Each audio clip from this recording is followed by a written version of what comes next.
இந்த நாளிலே கர்த்தர் உங்களை உயர்த்த போகிறார். துதி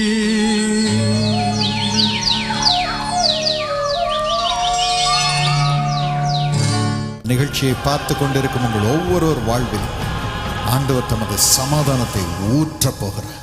காலமே நீ எழுந்து கடவுளை துதி நந்து, கால தாமதம் நந்தந்து என் மனமே.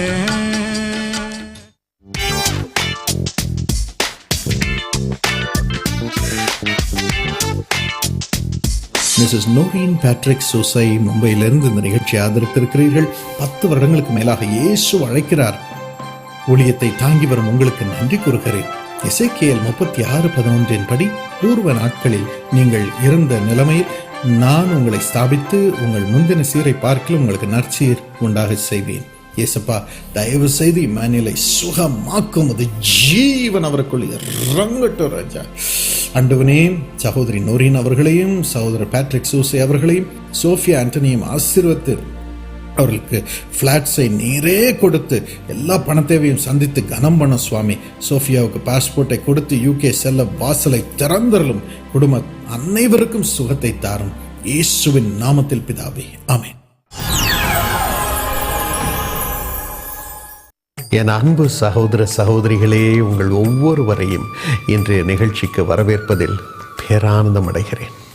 இன்று நாம் சேர்ந்து செய்ய போகும் ஜெபத்தின் மூலமாக ஆண்டவர் உங்கள் ஒவ்வொரு காரியத்திலும் உங்களுக்கு வெற்றியை கொடுத்து உங்களை உயர்த்தி வைக்கப் போகிறார். உங்கள் தலையை நிமிர்ந்து நிற்க வைத்து உங்களை சந்தோஷத்தினால் நிரப்ப அவர் விருப்பம் உள்ளவராக இருக்கிறார். God wants your heart to be full of joy and He wants you to be honored. ஆகவே தைரியமாயிருங்கள். இந்த நாளிலும் என்ன மனக்கசப்போடு இந்த நாளை நீங்கள் ஆரம்பித்தாலும் ஆண்டவர் நிறைவான பலனை உங்களுக்கு கொடுத்து உங்கள் கண்ணீருக்கு பலன், உங்கள் ஜெபத்திற்கு பலன், உங்கள் நற்கிரியைகளுக்கு பலன், நீங்கள் காட்டிய அன்பிற்கு பலன், நீங்கள் கொடுத்த காணிக்கைகளுக்கு பலன் என்று 5 விதமான பலன்களை உங்களுக்கு கொடுத்து உங்களை எல்லார் முன்பதாகவும் உயர்த்தி வைக்கப் போகிறார். தைரியமாயிருங்கள். கர்த்தருடைய ஆவியானவர் எனக்கு கொடுக்கும் வழி நடத்துதலின்படி நான் இதை சொல்லுகிறேன். ஆண்டவருடைய ஸ்நேகம் உங்களை நிரப்பி இருக்கிறது. God loves you. ஆண்டவர் உங்களை நேசிக்கிறார். எவ்வளவு ஆசையோடு நீங்கள் இந்த நிகழ்ச்சியில் இயேசுவை காணும்படியாக நீங்கள் இப்பொழுது அவரை தேடி வந்திருக்கிறீர்கள். ஆகவே நிச்சயமாக நீங்கள் அவரை கண்டுபிடிப்பீர்கள். என்னை தேடுகிறவர்கள் என்னை கண்டுபிடிப்பார்கள். அதிகாலையில் என்னை தேடுகிறவர்கள் என்னை கண்டுபிடிப்பார்கள். நீங்கள் இந்த நேரத்திலும் எல்லா வேலைகளையும் விட்டு முதலாவதாக கர்த்தருடைய சந்நிதிக்கு அவருடைய சமாதானத்தை நாடி வந்திருக்கிறீர்கள். அற்புதங்களை நீங்கள் காண்பீர்கள். இயேசுவை நீங்கள் அனுபவிப்பீர்கள். தைரியமாயிருங்கள். 3 யோவான் 2:2 ஆண்டவருடைய வார்த்தை உங்களுக்கு வெளிப்படுகிறது. பிரியமானவனே, பிரியமானவளே, நீ எல்லாவற்றிலும் வாழ்ந்து இருக்க வேண்டும் என்று நான் விரும்புகிறேன். உன் ஆத்துமா வாழ்கிறது போல நீ எல்லாவற்றிலும் வாழ்ந்து சுகமாயிருக்க வேண்டும் என்று நான் விரும்புகிறேன். உன் ஆத்துமா வாழட்டும். நீ எல்லாவற்றிலும் வாழ்ந்து சுகித்திருப்பாயாக. இன்னும் உன் சரீரமும் சுகத்தினால் நிரம்பி இருப்பதாக. இதுதான் ஆண்டவருடைய விருப்பம்.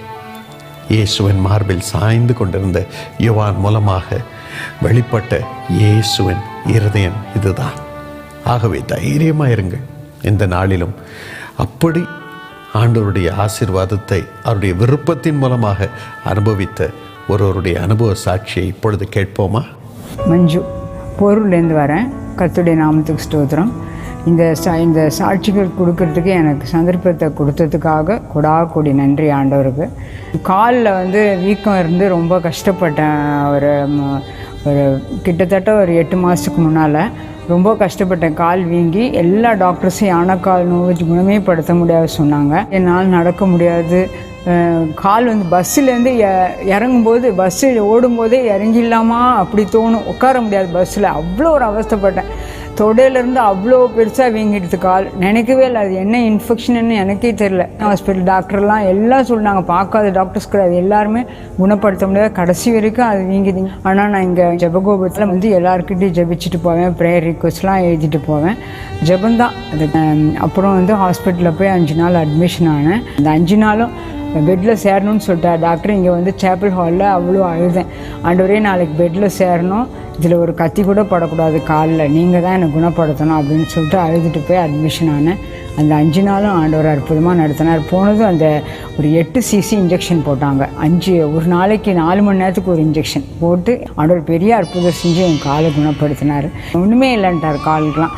டாக்டர் சொன்னார், இது அனிமிக்கு தான், நீ தொடர்ந்து நல்லா சாப்பிடுமா, இனிமேல் இந்த காலில் எந்த தொந்தரவும் வராதுன்னு சொல்லி டிஸ்சார்ஜ் பண்ணாங்க. மெடிக்கல் ரிப்போர்ட்ஸ்லாம் கூட நான் வச்சுருக்கேன். இப்போ வந்து இந்த கால்வலி இல்லாததுக்கப்புறம் இப்போ நான் நல்லா இருக்கேன். அதில் ஒரு இது இல்லாத கத்திலாம் படாமல் எனக்கு நல்ல சுகத்தை கொடுத்ததுனால நல்ல நடமாடுறேன், நல்ல வேலை செய்கிறேன், பஸ்ஸில் உட்காரேன், ட்ரெயினில் உட்காடுறேன். இன்னும் கேட்டால் வாக்கிங் போவேன் நிறையா. என்னுடைய வேலையே வாக்கிங் வேலை தான், மார்க்கெட்டிங் வேலை, டெய்லி நடக்கிற வேலை தான். மார்னிங் 9 o'clock நடக்க ஆரம்பிச்சேன்னா சாயந்தரம் 6 மணி வரைக்கும் நடக்கிற வேலை தான். பொதுவாகவே இந்த ஜீசஸ் கால்ஸ் நான் என்றைக்கு வந்தேன் அதுலேருந்து எனக்கு எல்லா நோய் நொடிகளும் போச்சு, எல்லாம் நல்லா இருக்கேன். இந்த ஜீசஸ் கால்ஸில் வந்து ஒரே ஒரு அற்புதம் என்னன்னாக்கா, மெயினானது என்னன்னாக்கா, இங்கே வந்து ஜெபிக்கிற ஜெபம் உடனே ஆண்டவர் கேட்கிறாரு. இங்கே வந்து உலா வராரு ஆண்டவர். இந்த ஜீசஸ் கால்ஸில் ஆண்டவர் உலா வராரு. இங்கே ஜெபிக்கிற ப்ரேயர் வாரியர்ஸ் எல்லாம் அப்படியே அபிஷேகத்தில் நிறைஞ்சு நமக்கு ஜெபிக்கிறதுனால உடனே சுகத்தை கொடுக்குறாரு ஆண்டவர். நம்மளும் விசுவாசத்தோடு நம்ம தியான அறையில் போய் நம்ம ஜெபிக்கும் போது ஆண்டவர் நம்ம ஜெபத்தை உடனே கேட்குறாரு. அதனால தான் எனக்கு இது வரைக்கும் சுகத்தை கொடுத்துருக்காரு ஆண்டவர். எல்லா காரியமும் ஜெபகோபுரத்தினால தான் எனக்கு இன்னி வரைக்கும் ஆண்டவருடைய கிருபையினால் நடந்துன்னு வர்றது, குணமாகவும் இருக்கேன், சுகமாகவும் இருக்கேன். என் அன்பு சகோதர சகோதரிகளே, ஆண்டவர் உங்களுக்கும் இதே விதத்திலே சகல விதத்திலும் உங்களை செழிக்க செய்து உங்களை வாழ்ந்திருக்க செய்யும்படியாக உங்களை தேடி வந்திருக்கிறார். நீங்கள் அவரிடம் எங்களோடு சேர்ந்து ஜெபம் பண்ணுங்கள். அதோடு கூட ஜெபகோபுரத்திற்கு வாருங்கள். ஜெபகோபுரத்திற்கு வந்து உங்கள் குறைவுகளை எல்லாம் ஆண்டவரிடம் சொல்லுங்கள். விசேஷமாக தியான அறையிலே, சாப்பலிலே வந்து ஆண்டவருடைய சமூகத்திலே உங்கள் கண்ணீரை கொட்டுங்கள். இயேசு அங்கே சிங்காசனத்தில் வீற்றிருக்கிறார். அவர் நேரடியாக உங்கள் கவலைகளை ஏற்றுக்கொண்டு உங்கள் துக்கங்களை அவர் சிலுவையில் சுமந்தபடியினால் அந்த துக்கங்களை உங்களை விட்டு எடுத்து உங்களை வாழ வைக்கும்படி அவருடைய வல்லமை உங்களுக்குள் அனுப்பி, உங்களுக்குள் அவருடைய ஜீவனை அனுப்பி உங்களை விடுவித்து உங்களை ஆசீர்வதிக்க அங்கு காத்திருக்கிறார். ஆகவே சந்தோஷமாக ஜெபகோபுரத்திற்கு வாருங்கள். ஜெப வீரர்கள் உங்களுக்காக ஜெபம் பண்ணுவார்கள். உங்கள் ஜெப விண்ணப்பங்கள் அனைத்தும் எனக்கு அதே நாளிலே அனுப்பப்படும். நானும் ஜெப வீரர்களோடு சேர்ந்து ஆண்டவரிடம் மன்றாடுவேன். ஆண்டவர் உங்கள் கண்ணீரை துடைப்பார். ஆகவே தொடர்ந்து இந்த பாக்கியத்தை அனுபவிக்கும்படியாக ஆண்டவர் உங்களுக்கு வழி நடத்துதல் தருவாராக. ஜீசஸ் கால்ஸில் இருக்கிற ஃபவுண்டர்ஸ், அதாவது டாக்டர் பால் தினகரன் அண்ணனுக்காகவும் ஸ்டெல்லா தினகரன் அம்மாவுக்காகவும் அவங்க குடும்பங்களுக்காகவும் நாங்கள் டெய்லி ஜெபிக்கிறேன். ஜெபகோபுரத்தை அவங்க ஓப்பன் பண்ணதுக்காகவும் அதை வந்து திறந்து வச்சு எல்லா மக்களுக்கும் நல்ல கண்ணீர் நிறுத்தினதுக்காகவும் விடுதலை கொடுத்ததுக்காகவும் நான் நன்றியை தெரிவிச்சுக்கிறேன். இவர்கள் போல் நீங்களும் அருள்நாதர் இயேசுவிடம் இருந்து ஆறுதலையும் ஆசீர்வாதங்களையும் பெற இன்றே உங்கள் அருகாமையில் உள்ள இயேசு அழைக்கிறார் ஜெபகோபுரங்களை, கிளை ஜெபகோபுரங்களை அணுகலாம். நீங்கள் நேரில் வந்து பிரார்த்தனை சேவையை பெறவும் பிரார்த்தனையுடன் கூடிய ஆலோசனைகளையும் பெறவும் உங்களுக்காக எங்கள் இயேசு அழைக்கிறார் ஜெபகோபுரம் காலை 8 மணி முதல் இரவு 8 மணி வரை திறந்தே இருக்கும். உங்களை முகமலர்ச்சியோடு வரவேற்று உங்களுக்காக பாரத்தோடு பிரார்த்தனை செய்ய ஜெப வீரர்கள் அவளோடு காத்திருக்கிறார்கள். மேலும் 24 மணி நேரமும் தொலைபேசி மூலம் தொடர்பு கொண்டு உங்கள் துக்கங்களை பகிர்ந்து கொண்டு அவற்றை சந்தோஷமாக மாற்றி ஆசீர்வாதத்துடன் வாழலாம். எங்கள் தொலைபேசி எண் 044 25 600 600 044 44 600 600. சென்னை ஜெபகோபுர முகவரிகள்: 16 டாக்டர் DGS தினகரன் சாலை, சென்னை 28. 72 ராஜாஜி சாலை, பீச் ஸ்டேஷன் எதிரில் பாரிமுனை, சென்னை 1. 96 பூந்தமல்லி நெடுஞ்சாலை, மதுரவாயில் அருகில் வானகரம், சென்னை 95. மறந்துவிடாதீர்கள், உங்கள் துக்கம் சந்தோஷமாக மாற இயேசு அழைக்கிறார் ஜெபகோபுரங்களை அணுகுங்கள். இயேசு அழைக்கிறார் ஜெபகோபுரத்தை தாங்கி வரும் என் அன்பு சகோதர சகோதரிகளே, கர்த்தர் உங்களை ஆசீர்வதிப்பாராக, 100 மடங்கு ஆசீர்வதிப்பாராக. கர்த்தர் உங்கள் வீட்டை கட்டுவாராக. தொடர்ந்து இயேசு அழைக்கிறார் ஜெபகோபுரங்கள் மூலமாக லட்சக்கணக்கான மக்களுடைய கண்ணீரை நாம் இலவசமாய் அவர்களுக்கு சேவை செய்து துடைத்து வருகிறோம். ஆகவே நீங்கள் உங்கள் காணிக்கைகளை அனுப்பும் பொழுது கர்த்தர் அதை 5 அப்பத்தை எடுத்து ஆசீர்வதித்து ஆயிரக்கணக்கான மக்களை போஷித்தது போல உங்கள் காணிக்கையை கையில் எடுத்து ஆயிரக்கணக்கான மக்களை போஷிப்பார். மீதம் 12 கூட இருந்தது போல உங்களுக்கு 12 மடங்கு ஆசீர்வாதத்தை உங்கள் வாழ்க்கையிலே நீங்கள் கொடுத்த காணிக்கைக்கு சரியாக உங்களுக்கு கொடுத்து உங்களை கனம் பண்ணுவாராக. கர்த்தர் உங்களை ஆசீர்வதிப்பாராக. இயேசப்பா, உமது ஜெப கோபுரத்தை நடத்த கட்ட காணிக்கை கொடுக்கும் அந்த பிள்ளைகளை ஆசீர்வதி. அவர்களுக்கு 12 மடங்கு ஆசீர்வாதம் பெருகட்டும், கூடை நிரம்பி வழியட்டும். 12 விதமான ஆசீர்வாதத்தை தாரும். அவர்களையும் கனம் பண்ண சாமி, வாழ்ந்திருக்க செய்யும். இயேசுவின் நாமத்தில் பிதாவே, ஆமென்.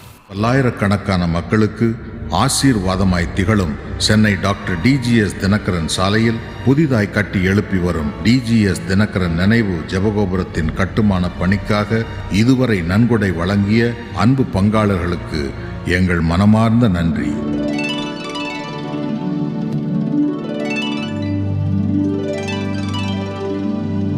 மேலும் இந்த ஜெபகோபுரத்தின் மற்ற கட்டுமான பணியை விரைந்து முடிக்க உங்களின் உதாரத்துவமான நன்கொடையால் மேலும் தாங்குங்கள். நீங்கள் ஜெபகோபுரத்தை கட்டுங்கள், கர்த்தர் உங்கள் வீட்டை கட்டுவார். உங்கள் நன்கொடையை செக், டிராஃப்ட் அல்லது மணி ஆர்டர் மூலமாக அனுப்ப வேண்டிய முகவரி ஜெபகோபுரம், 72 ராஜாஜி சாலை, சென்னை 1.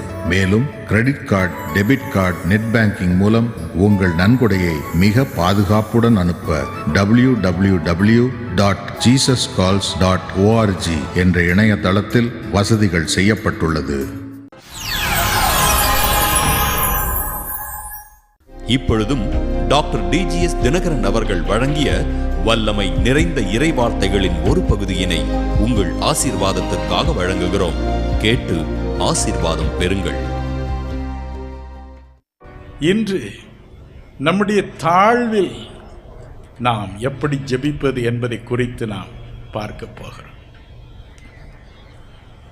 என் அன்பிற்குரியவர்களே, பிலிப்பியர் 4:12 என்ற வேத பகுதி சொல்கிறது, தாழ்ந்திருக்கவும் எனக்கு தெரியும், வாழ்ந்திருக்கவும் எனக்கு தெரியும். நம்முடைய வாழ்க்கையில் எப்பொழுதும் வாழ்வு மட்டும் வருவதில்லை, திடீரென்று தாழ்வும் வந்து விடுகிறது. பிரச்சனைகள் வந்து உள்ளத்தை உடைத்து விடுகின்றன. என்ன செய்வதென்று தடுமாறுகிறோம். அப்படிப்பட்ட சூழ்நிலையில் தான், நம்முடைய தாழ்வில் தான் நம்மை நினைக்க தேவாதி தேவன் நமது மத்தியிலே இறங்கி வருகிறார். நம்முடைய ஜெபத்தை கேட்கிறார், நமக்கு உதவி செய்கிறார். பல வருடங்களுக்கு முன்பு அமெரிக்க ஐக்கிய நாட்டில் ஒரு குடும்பத்தினர் கொடிய விபத்து ஒன்றில் சிக்கினார்கள். அதில் அந்த குடும்பத்தின் தாய் மட்டும் தலையில் பயங்கரமாக அடிபட்டு சுய நினைவு இழந்து ஒரு ஆஸ்பத்திரியில் அனுமதிக்கப்பட்டார்கள். புருஷனும் பிள்ளைகளும் தப்பிக்கொண்டார்கள். புருஷன் வந்து கேட்டான், என் மனைவி பிழைப்பாளா? டாக்டர்கள் சொன்னார்கள், அவளுக்கு சுய நினைவு திரும்புவது கடினம் என்று. அவ்வளவுதான். அந்த மனிதன் தன் மனைவியை ஆஸ்பத்திரியிலேயே விட்டுவிட்டு தன் பிள்ளைகளோடு ஓடிவிட்டான், தனக்கு வேறொரு வாழ்க்கையை அமைத்துக் கொள்வதற்காக. தன் சகோதரி இப்படி கிடக்கிறாள் என்று மயக்க நிலைமையில் கிடக்கும் அந்த பெண்ணின் சகோதரி கேள்விப்பட்டார். வெகு தூரத்தில் இருந்து தன் வேலையில் 15 நாட்கள் விடுமுறை பெற்று அங்கு வந்தாள். தன் சகோதரியின் அவல நிலைமையை கண்டு மனம் உடைந்தாள். ஆஸ்பத்திரியில் கிடந்த அவள் அருகே அவளும் உட்கார்ந்தாள். அவளுக்கு வேண்டிய உதவிகளை செய்தாள். அதோடு கூட அவளுக்காக தினமும் மன்றாடி வந்தாள். 9 மாதங்கள் கடந்தன. அவளும் தன் வேலையை மறந்தாள், தன்னுடைய வசதிகளை மறந்தாள், சகோதரியின் பக்கத்திலேயே இருந்தாள். 9 மாதங்கள் கழிந்தன பாருங்கள்.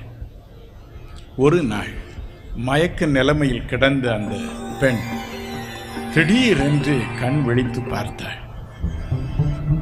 அவளுக்கு ஒன்றும் புரியவில்லை. தன் சகோதரியை கண்டாள். நான் எங்கிருக்கிறேன்? என் பிள்ளைகள் எங்கே? என் புருஷன் எங்கே என்று வினவினாள். நடந்த எல்லாவற்றையும் டாக்டர்கள் அவளுக்கு கூறினார்கள். அந்த பெண்ணின் கண்களில் கண்ணீர் பெருக்கெடுத்து ஓடியது. ஐயோ, என் தாழ்வின் நேரத்தில், எல்லாராலும் கைவிடப்பட்ட நிலையில் என் புருஷனும் பிள்ளைகளும் கூட என்னை மறந்து விட்டார்களே. என் சகோதரிக்குத்தான் நெஞ்சு துடித்திருக்கிறது. என் சகோதரி தான் என் தாழ்வில் என்னை நினைத்தாள். என் தாழ்வில் என்னோடு கூட தங்கி இருந்தாள் என்று சொல்லி அவளை மார்போடு அணைத்து கொண்டாள், முத்தமிட்டாள், பரவசமடைந்தாள். என் அன்பிற்குரியவர்களே, இப்படிப்பட்ட அன்புடையவர்கள் நமது குடும்பத்தில் அல்லது நம்முடைய நண்பர்கள் மத்தியில் இருவர் இருக்கலாம். ஆனால் பொதுவாக அப்படி இருப்பது கடினம். ஆங்கிலத்தில் ஒரு அழகிய பழமொழி உண்டு. When you smile, the whole world will smile. But when you weep, you will weep all alone. நீ சிரிக்கும் பொழுது உலகம் முழுவதும் உன்னோடு கூட சிரிக்கும், ஆனந்தப்படும். நீ அழும் பொழுதோ தனித்து அழுவாய். தாழ்வு உனக்கு வரும் பொழுதோ நீ தனித்து அழுவாய். யாரும் உனக்கு உதவி செய்ய மாட்டார் என்பது அந்த பழமொழியின் கருத்து. தேவாதி தேவன் சொல்கிறார், நான் உனக்கு உதவி செய்யட்டும். வேதம் சொல்லுகிறது 1 யோவான் 4:8 தேவன் அன்பாகவே இருக்கிறார். அன்பாயிருக்கும் இந்த தேவன் ஏசாயா 49:15 தமது அன்பை பற்றி என்ன சொல்லுகிறார் பாருங்கள். ஒரு தாய் தன் குழந்தையை மறந்தாலும் நான் உன்னை மறப்பதில்லை, நான் உன்னை மறப்பதில்லை.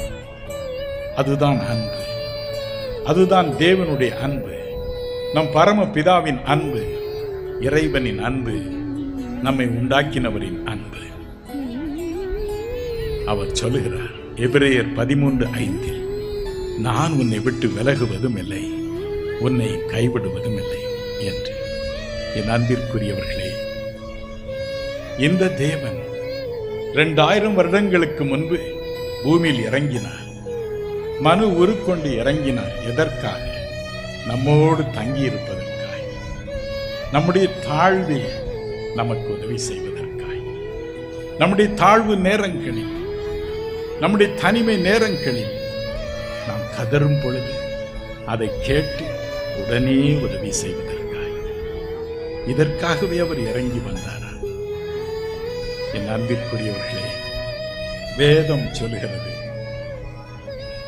அவர் அப்படி இறங்கி வருவதற்கு எவ்வளவு பெரிய தியாகத்தை தேவன் செய்ய வேண்டியதாக இருந்தது என்று. பிலிப்பியர் 2ஆம் அதிகாரம் 7-8 வசனங்களை பார்க்கும் பொழுது தேவன் தம்மை வெறுமையாக்கினார். தேவன் தம்மை ஒன்றுமில்லாமல் மாற்றிக்கொண்டார். மனுஷ சாயலானார், மனுஷ ரூபம் எடுத்தார்.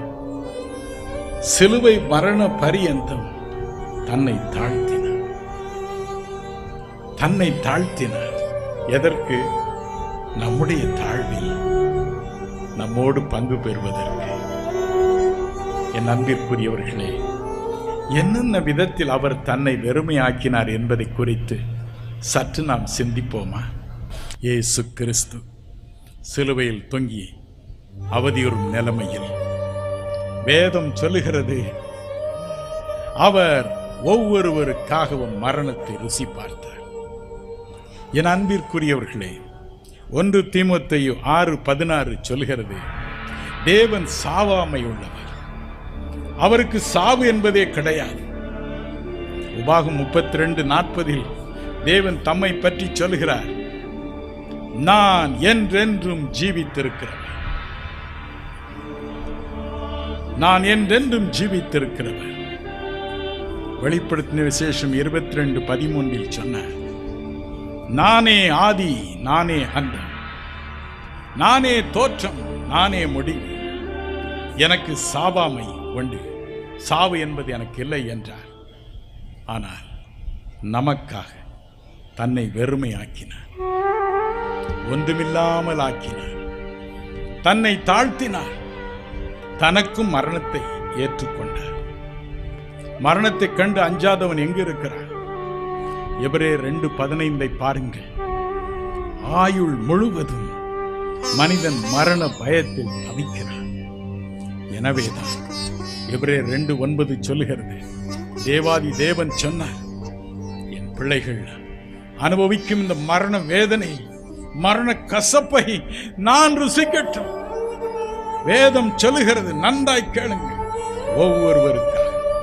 ஒவ்வொருவருக்காகவும் ஜாதி சமய வேறுபாடின்றி, பாஷை வேறுபாடின்றி, தேசிய வேறுபாடின்றி, மொழி வேறுபாடின்றி, ஆண் பெண் வேறுபாடின்றி, ஐஸ்வர்யம் செல்வம் வறுமை என்ற வேறுபாடின்றி, கற்றவன் கல்லாதவன் வேறுபாடின்றி, ஒவ்வொருவருக்காகவும் மரணத்தை அவர் ருசி பார்த்தார்.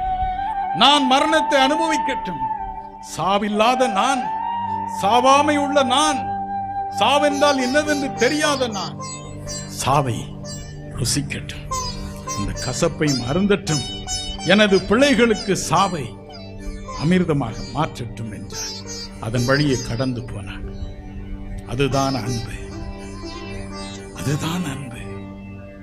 என் அன்பிற்குரியவர்களே, அதுதான் இயேசுவின் பாசம். அவரை உள்ளத்தில் நாம் இடம் கொடுத்து வாழ வைக்கும் பொழுது, மரண நேரம் வரும் பொழுதும் அவர் நம்மை பாதுகாப்பார்.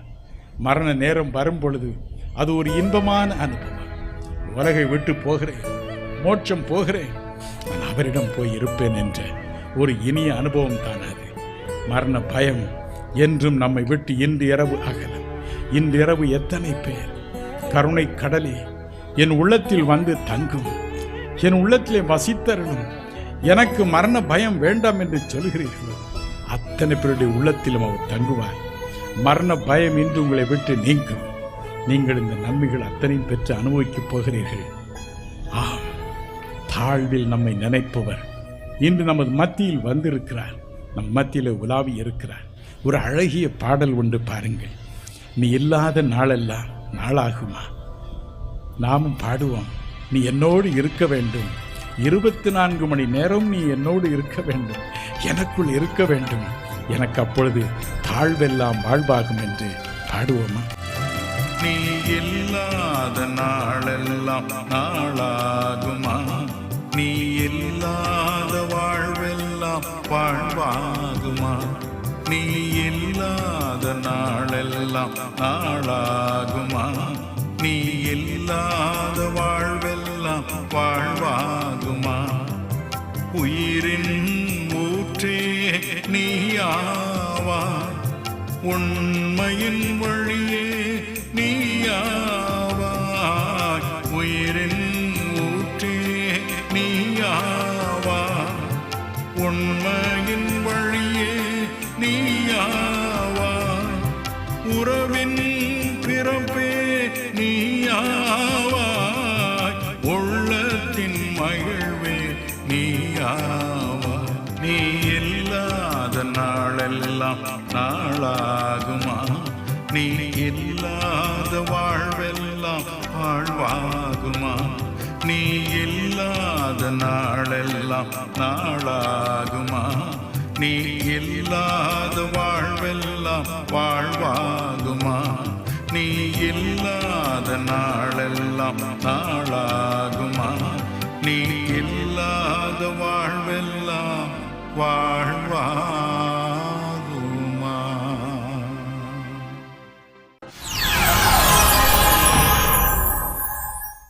இப்பொழுதும் பிரியமானவர்களே, உங்களுக்காக நான் மன்றாட விரும்புகிறேன். ஆண்டவருடைய கரம் உங்கள் மீது இறங்கி இருக்கிறது. எவ்வளவு நாட்கள் இந்த பாரத்தை நான் சுமப்பேன், என்னால் தாங்க முடியவில்லையே என்று தவிக்கும் உங்கள் ஒவ்வொருவர் கண்ணீரையும் இயேசு துடைக்க இப்பொழுது உங்கள் அருகிலே தோன்றி இருக்கிறார். சத்யபாமா, எல்லா பாரங்களையும் சுமந்து சுமந்து என் உள்ளம் உடைந்து போயிருக்கிறது, என் முதுகு வேதனையினால் நிரம்பி இருக்கிறது என்று சொல்கிறீர்கள். கிறிஸ்துவின் ஜீவன் உங்களுக்குள் இறங்குகிறது. நன்மையினால் உங்களை ஆண்டவர் நிரப்புகிறார். மற்றொருவர் மைக்கேல் வேலையிலே பயங்கர பலு. அந்த வேலை பலுவின் நிமித்தம் உங்கள் முதுகு வேதனையினால் நிரம்பி இருக்கிறது. உங்களையும் இயேசு தொடுகிறார். அவருடைய ஜீவன் உங்களை நிரப்புகிறது. முதுகு வலியினால் கஷ்டப்படும் ஒவ்வொருவரையும் இயேசு தொடுகிறார். காஞ்சனா, எலும்பிலே உங்களுக்கு பாதிப்பு இருக்கிறது. அந்த எலும்புகளை இயேசு தொடுகிறார். அரிக்கப்பட்ட அந்த எலும்புகளை கிறிஸ்துவின் ஜீவன் நிரப்பி அந்த எலும்புகளை ஆண்டவருடைய வல்லமையினால், அவருடைய அன்பினால் அவர் புதிதாக்குகிறார். God is making it new. கிறிஸ்துவின் வல்லமை இறங்குகிறது. தைரியமாயிருங்க. மாணிக்கம், அநேகருக்கு கடன் கொடுத்து இந்த கடன் வராமல் தவித்து போயிருக்கிறீர்கள். நீங்கள் கடனாளியாக இப்பொழுது இருக்கிறீர்கள். உங்கள் குடும்பத்தினரோடு ஒரு காலத்திலே மிகுந்த சந்தோஷமாக இருந்தீர்கள். ஆனால் இப்பொழுது உங்கள் குடும்பத்தினர் ஒவ்வொருவர் வாழ்க்கையிலும் பலவிதமான துக்கம் வந்திருப்பதை நீங்கள் பார்க்கிறீர்கள், சஞ்சலப்படுகிறீர்கள். கிறிஸ்து உங்களை உயிர்ப்பிக்கிறார். கிறிஸ்துவின் உயிர்ப்பிக்கும் வல்லமை உங்களை நிரப்பிக் கொண்டிருக்கிறது.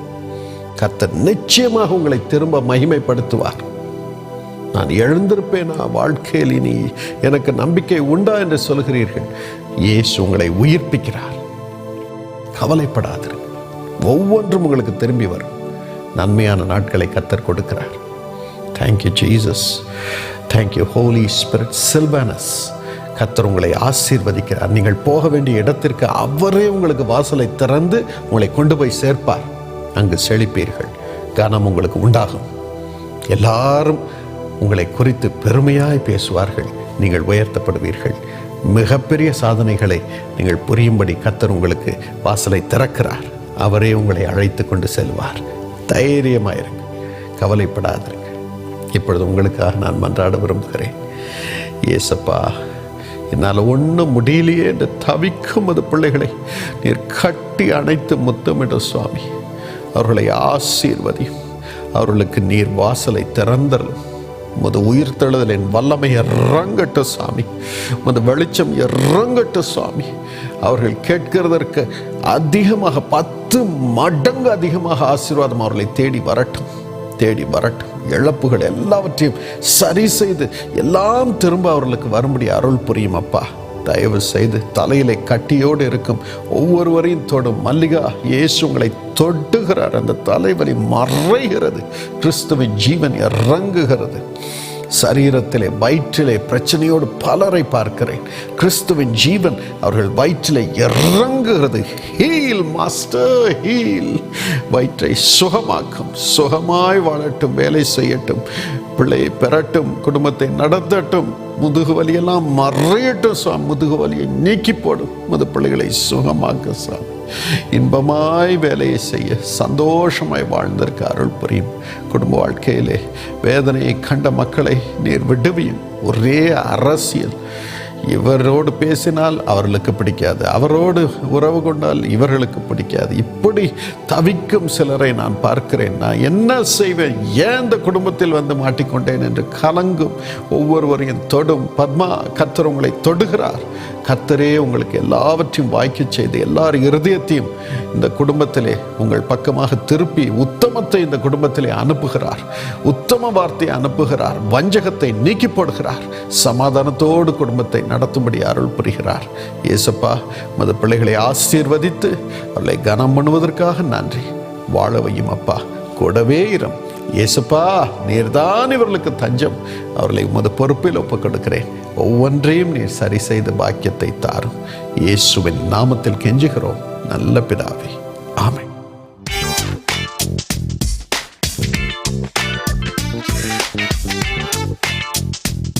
Mister T.S. சாம் விஜயகுமார் ஈரோடிலிருந்து இந்த நிகழ்ச்சி ஆதரித்திருக்கிறீர்கள். 10 வருடங்களுக்கு மேலாக இயேசு அழைக்கிறார் பங்காளராக இருக்கும் உங்கள் அருமை மகன் தனது 24வது பிறந்த நாளை மே 22ஆம் தேதி கொண்டாடி இருக்கிறார். Happy birthday Alex Peter, God bless you. ஏசாயா 54:8 படி நித்திய கிருபையுடன் உனக்கு இறங்குவேன் என்று கர்த்தராகிய உன் மீட்பர் சொல்லுகிறார். ஏசப்பா, அலெக்ஸுடைய பிசினஸை செழிக்கச் செய்யும், கியூட் மொபைல் செழிக்கட்டும் அப்பா.